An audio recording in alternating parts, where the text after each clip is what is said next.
আমাদের এখানকার তো হচ্ছে পার্লামেন্ট প্রেসিডেন্ট নির্বাচিত করে।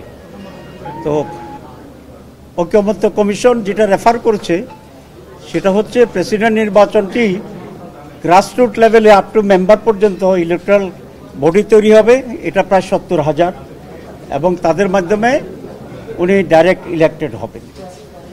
আমাদের এখানে মত হচ্ছে একটা টেকনিক্যাল ইস্যু, যদি লোকাল গভর্নমেন্ট ইলেকশন কেয়ারটেকার সরকারের অধীনে হয়, কারণ আমরা দেখেছি যে সরকারের অধীনে নির্বাচন হয়, লোকাল গভর্নমেন্ট ইলেকশন তারাই হয়ে যায়।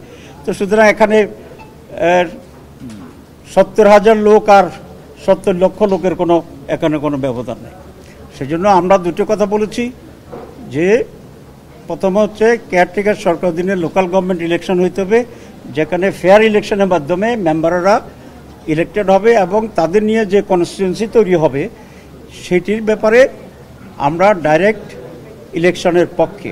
তবে সাইজটা কি ইউনিয়ন কাউন্সিল মেম্বার পর্যন্ত হবে, নাকি আর একটু কনসাইজ করে ইউনিয়ন কাউন্সিলের চেয়ারম্যান পর্যন্ত যাওয়া যাবে, এটা নিয়ে আমরা আলোচনার পক্ষে, এবং সে আলোচনাটি হবে। এই দুটি কথা একজন সাংবাদিক আমাকে বলছিলেন যে আপনাদেরকে নাকি একটু বেশি সময় দেওয়া হয়েছে। তো আসলে আমরা গতকালেরটা আর আজকেরটা মিলেইয়া পোষাই নিচ্ছি, এই হচ্ছে বেশি কিছু না।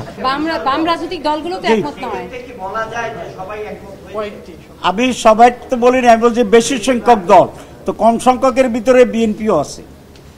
2, আলিয়ার সাহেব বলেছেন মোর দেন 3/4, 4 ভাগের 3 ভাগে নীতিগতভাবে এটার সাথে একমত হয়েছে। তবে আমরা চেষ্টা করছি আরো কনসেনসাস কিভাবে আনা যায় আলাপ করার জন্য, এই জন্য একটু লম্বা করে আমরা কথা বলতেছি।